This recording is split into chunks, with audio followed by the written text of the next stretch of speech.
The problem here in the 21st century is our whole society is moving faster, it's changing faster, and the distance between what our society expects and what our governments are able to deliver is widening.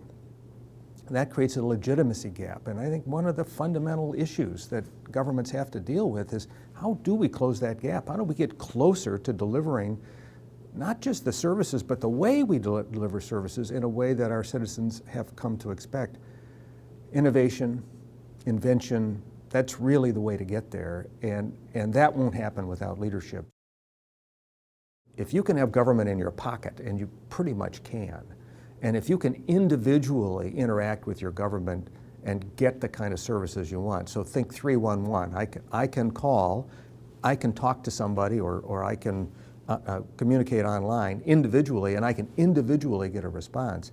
This is totally changing the way we understand how citizens interact with these public sector organizations. And that's only going to accelerate as time goes on. I now see governments catching up, actually starting to think about how can I make social media part of how I deliver service? How can I use these tools and techniques to bring citizens in and make them part of, not just part of consuming the services, but actually part of creating the services. This is radically altering, how we think about government, and it's taken us back to a really old idea, which was government was really us.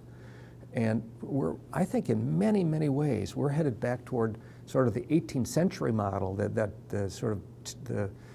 town meeting model that said, it's us. We do this work together, and the technology is now going to make it possible when there's millions or hundreds of millions of us, when it was only possible in the old days when there were a few.